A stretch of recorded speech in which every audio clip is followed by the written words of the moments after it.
जय हिंद दोस्तों, बार फिर से आप लोगों का स्वागत करता हूं। आरआरबी जिसका फॉर्म कंप्लीट हो चुका, सब कुछ हो चुका, बस 30 से 32 दिनों के अंदर आप लोगों की एग्ज़ाम कंडक्ट करवाने के पूरे चांसेस हैं।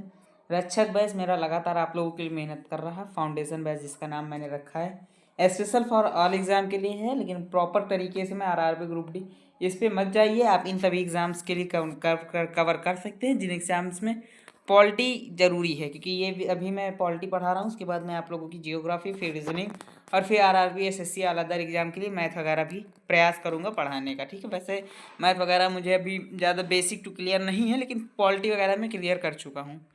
तो हैंड रिटन नोट्स जो कि आप लोगों को फ्री एंड कॉस्ट ऑफ मिल जाते हैं आपके व्हाट्सएप चैनल पे, जैसे ही क्लासेस हमारी ख़त्म होती है उसके बाद मैं हैंड रिटन नोट्स आप लोगों के लिए डाल देता हूँ। ठीक है, आप लोगों से एक ही अपील करता हूँ और एक ही रिक्वेस्ट करता हूँ कि इन सभी चीज़ों को आप कवर करें, लाइक करें, शेयर करें, सब्सक्राइब जरूर करें। जैसा कि आप लोग जानते हैं आरआरबी ग्रुप डी का हमने राज्यों के पुनर्गठन तक पढ़ लिया था और आज हम पढ़ने वाले नागरिकता अधिनियम 1955। ठीक है, देखो, नागरिकता शब्द से आप क्या समझते हैं? प्रॉपर रूप से नागरिकता किसी भी देश की एक ऐसी स्थिति होती है जिसके बाद हम उस देश में रहने के लिए एक मतलब कि उस देश में रह रहे हैं, ये चीज़ उसी की नागरिकता कहलाती है। ठीक है, तो आपको पता है कि हमारे भारत में एकल नागरिकता है, यानी कि अगर हम किसी और देश की, अन्य देश की नागरिकता को ग्रहण करते हैं तो अपने आप हमारे देश की नागरिकता खत्म हो जाती है।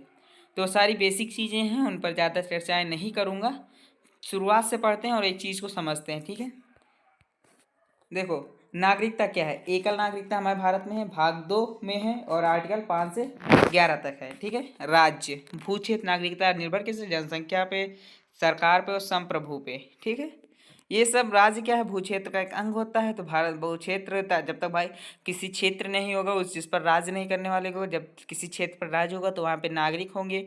नागरिकों के अधिकारी, नागरिक मतलब कि नागरिकों के लिए जो थोड़े बहुत कानून बनाए जाते हैं कि कौन से व्यक्ति हमारे देश के नागरिक हो सकते हैं, उसी को नागरिकता कहते हैं। ठीक है, अगर मैं इसके परिभाषा की बात करूँ तो नागरिक का अर्थ है कि एक ऐसा व्यक्ति जो किसी संप्रभु राष्ट्र के प्रति निष्ठा रखता है तथा उसके संरक्षण का हकदार है, वही नागरिक कहलाता है। ठीक है, नागरिकता को समझने से पहले आप लोग ये समझिए कि नागरिक क्या है।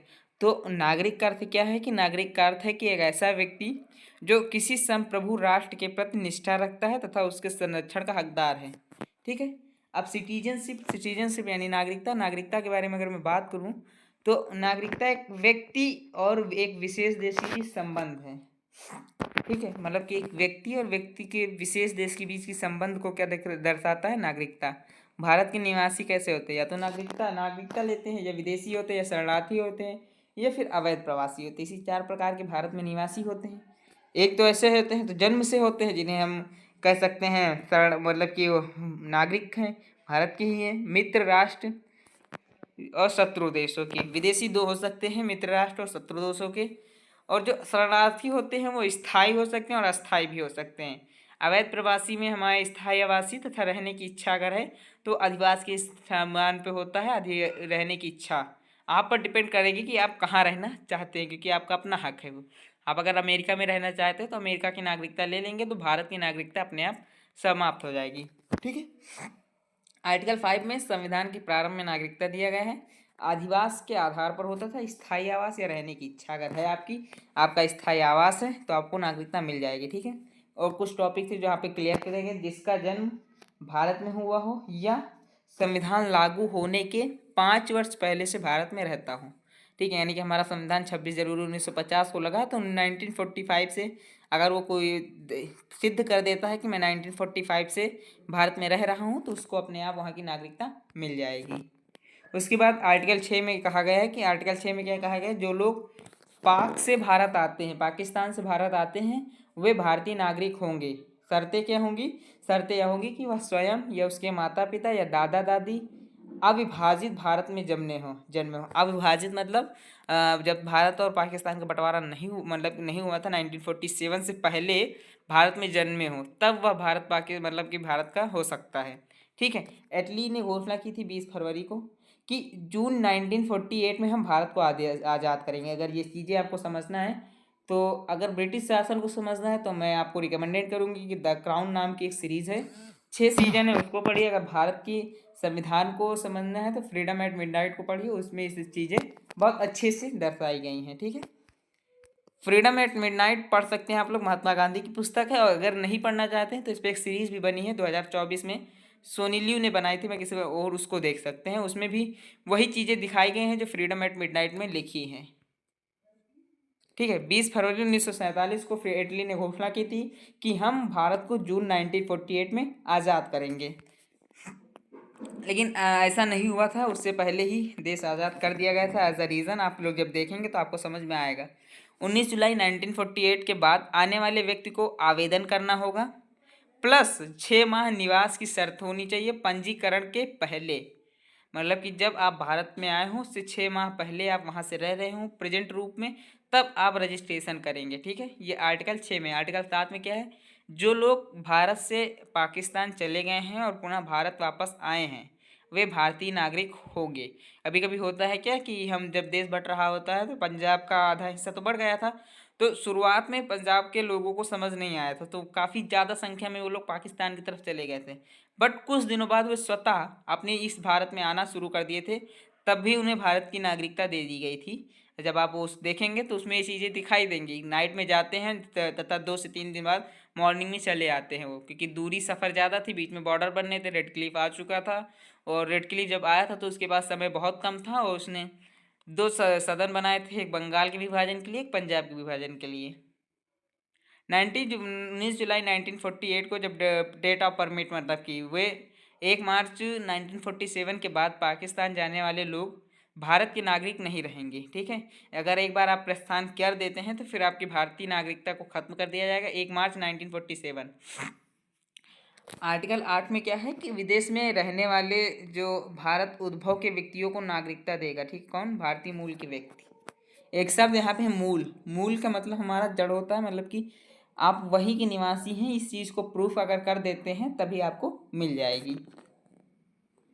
बस शर्तें क्या थी कि पूर्वजों में कोई भारतीय हो, आवेदन करना होगा। देखो आवेदन तो हमें रजिस्ट्रेशन सब में करना होगा, ये चीज़ याद रखना।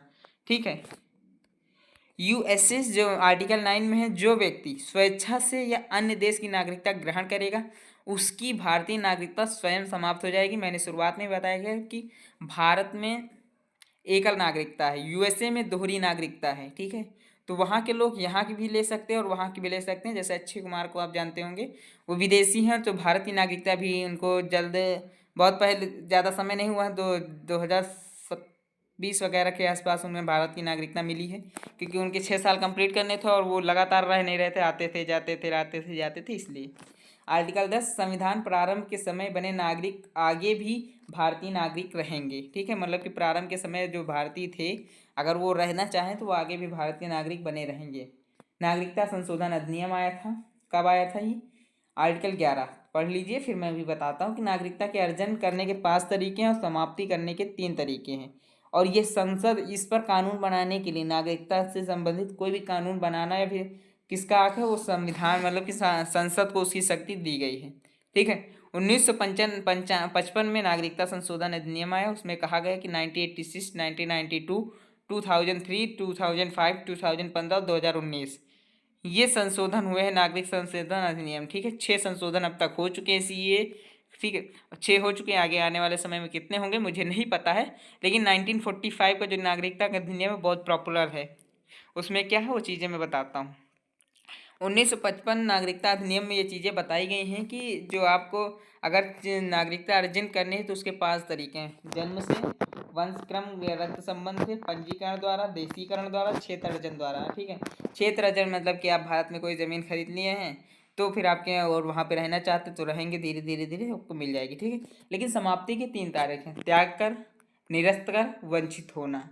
ठीक है, त्याग का मतलब आप जा रहे हैं, विदेश गए, वहाँ पे रहने लगे, वहाँ पे नागरिकता आपको मिल गई, जैसे वहाँ मिली उसी दिन ठीक 2 से 3 घंटे बाद इधर की स्वतः नागरिकता समाप्त कर दी जाएगी, क्योंकि वहाँ से एक मैसेज आ जाता है भारत सरकार को कि आपके इस नागरिक ने, क्योंकि दूरभाष केंद्र आप भी जानते होते हैं, तो उसी से आता है। ठीक है, निरस्त समाप्ति, किसी कोई ऐसा कार्य आप करते हैं कि जिसकी वजह से आपका नष्ट करना पड़े, तो वो भी कुछ होते हैं, देश निकाला वगैरह हो जाता था, तो उस चीज़ों पर उनकी नागरिकता को समाप्त कर दिया जाता था। तो आशा है, उम्मीद और यह विश्वास है कि आप लोगों को वीडियो पसंद आई होगी।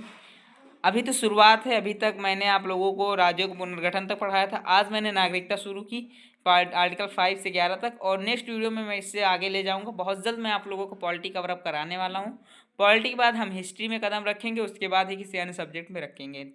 मिलूंगे नेक्स्ट टॉपिक में, तब तक के लिए धन्यवाद।